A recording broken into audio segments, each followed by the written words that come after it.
Hello, gorgeous entrepreneur. It's Tash Corbin here, and welcome to episode number 160 of the Heart Centered Business Podcast.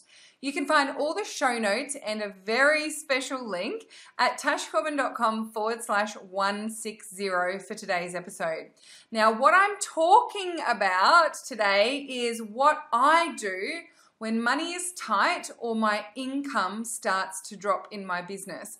And this is a really juicy one because it's going to help you to come out of an income slump or know what to do if the money has dried up and you've got no resources left, or you're getting lower than you'd like to comfortably be in terms of your buffer in your business. So it's going to be a great episode. It's going to be quite practical. Let's get started.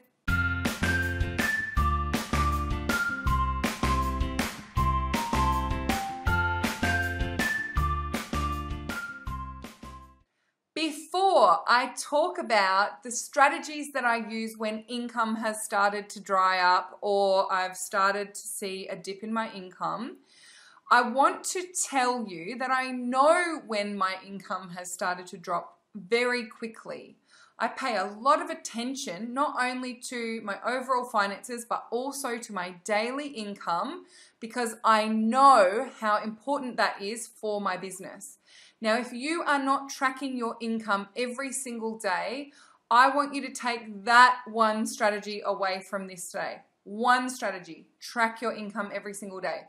I've done an episode on why money tracking isn't just about money tracking previously. If you haven't watched that episode before, I will pop a link to it in the show notes over at tashcorbin.com/160, and I want you to go and watch that one as well. What gets measured gets improved. You cannot shift your money mindset if you aren't aware of what that money mindset is, and one of the fastest ways to tap into it is actually to track your income each day.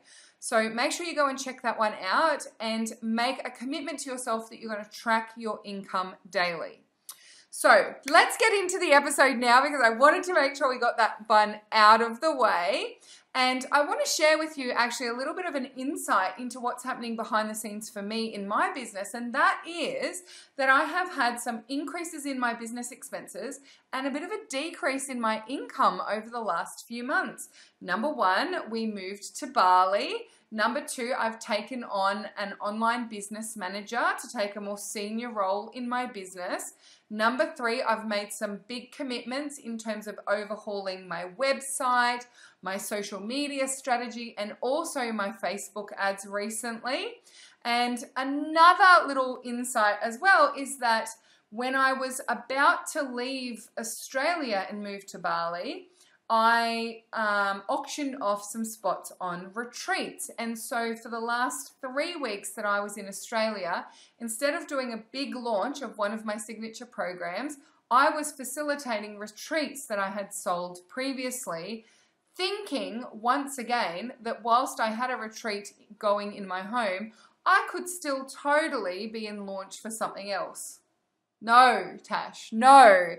This is not how business works, and it is not how I work. And I know when I'm facilitating a retreat, it is a full-time commitment for me, and therefore I missed one of my critical launches this year of one of my programs. So what am I actually doing about it, and how have I started to lift the income in my business? Number one, I always check in when I see a dip in income. Is this actually part of the plan? So there's a big difference between a dip in income because you decided not to launch that thing you were going to launch and kind of didn't really think through the repercussions, Tash, and actually I'm in launch of something at the moment and I'm promoting the free lead magnets, and therefore I'm not expecting a lot of income right now, but I'm going to have a surge in income when the launch actually kicks off and the doors open on early bird or whatever's going on for your launch. So I make sure that I check in with myself. Is it true that my income is actually drying up, or is this just one of the down spells in preparation for a launch which is going to net more results for me?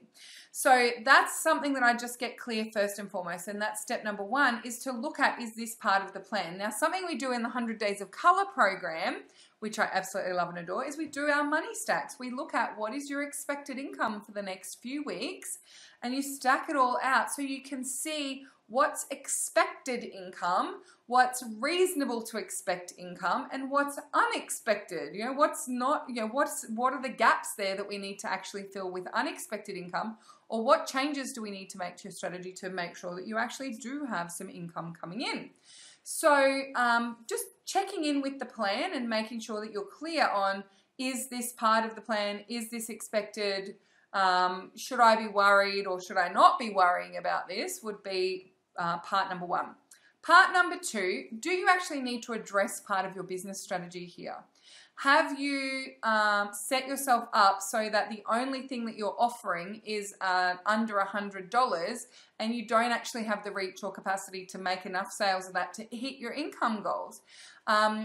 Is there something that you need to address or adjust in your business strategy? One of the things that I've done is I've actually got rid of one of the courses and programs that is part of my business because it wasn't bringing in enough money to justify the energy and effort I was putting into it.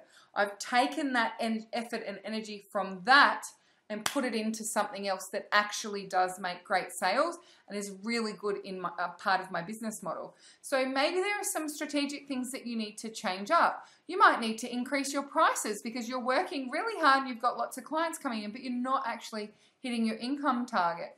Maybe you decided to go off and launch something and it hasn't worked properly. You haven't actually got the results you were expecting.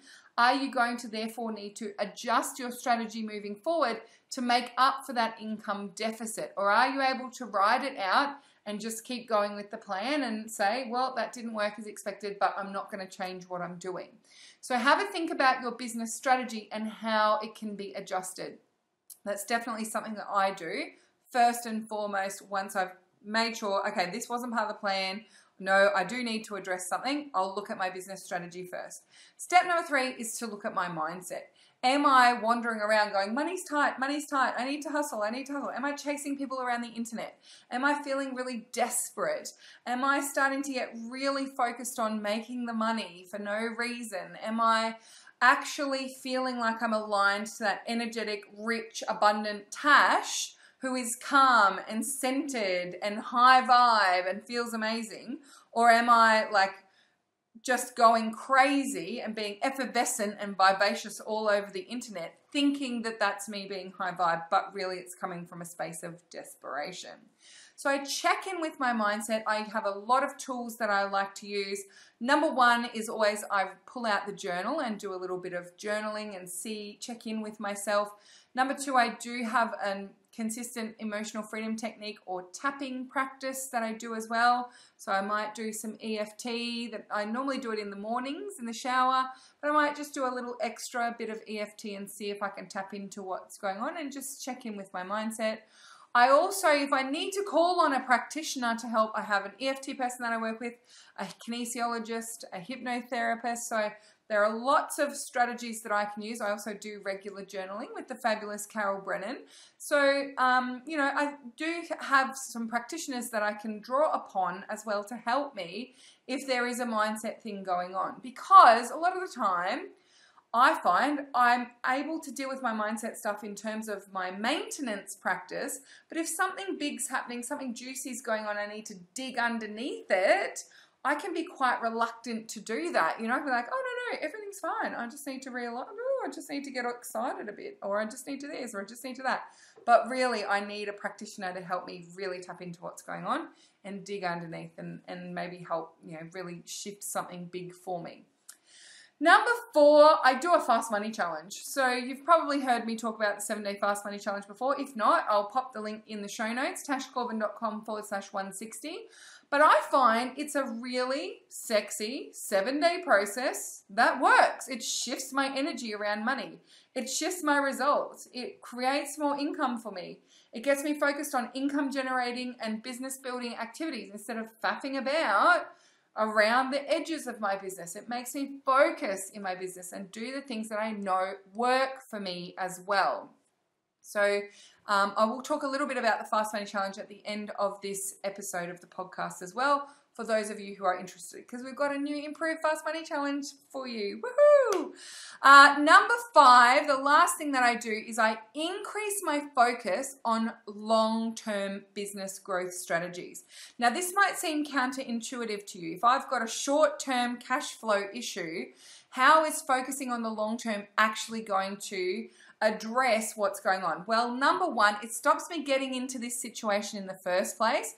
Number 2, often by focusing on that long-term stuff in my business and doing things like making sure I'm consistently posting content, making sure I'm being consistent with the activities I am supposed to be focused on, it can focus me down on those things that I know that work, but I'm not giving any time or energy to.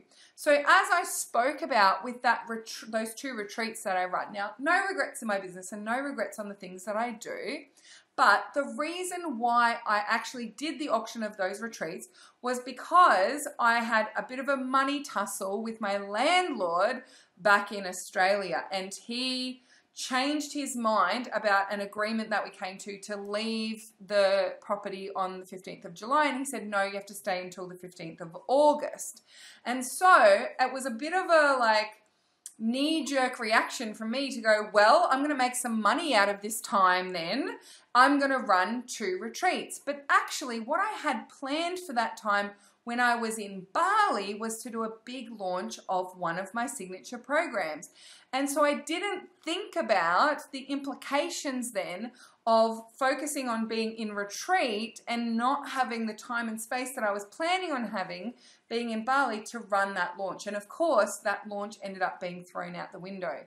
Now, if I had just focused myself back on, okay, I've got long-term strategies in place, just focus on really nailing that next launch, just, and brought myself back to earth instead of, knee-jerk offering those retreats, I actually would have been better off financially in my business, and I wouldn't have had such a big downturn in my income.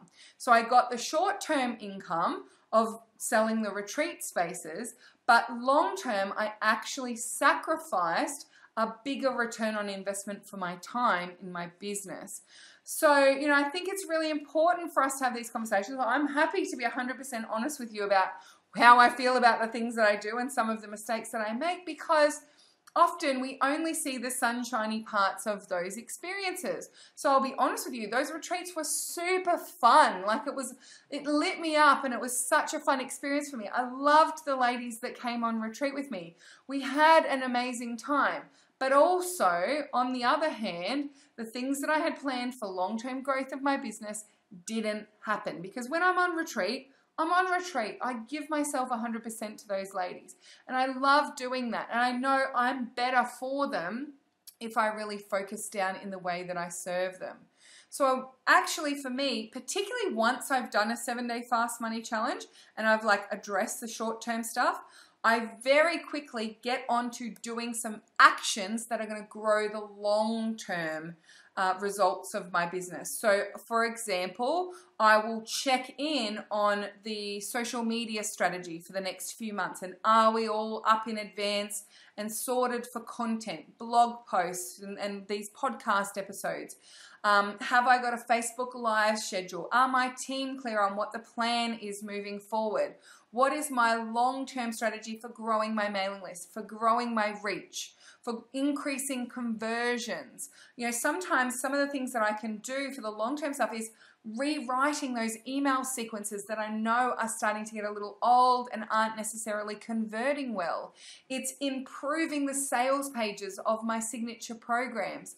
It's looking at my free lead magnets and how effectively I'm actually promoting them right now. It's looking at my ads strategy and am I really growing my mailing list with great, fresh, warm leads who are my ideal potential client. Those things actually will have a bigger impact on my cash flow long term, and I want to make sure I'm giving them the priority that they deserve. So those are my 5 things that I do when money is tight or my income has dropped in my business. I hope that's been really helpful for you as well. Now, I mentioned I was going to tell you a little bit about the 7-day fast money challenge. This is a beautiful evergreen 7-day challenge. It's totally free. that you can jump in and get started with at any time. From time to time, we do live rounds of the Fast Money Challenge together as well, and we have one in October. So if you're watching this before mid-October, do make sure you go and sign up quickly, because then you'll get all the information about the 7-day Fast Money Challenge live round that's going to be happening shortly.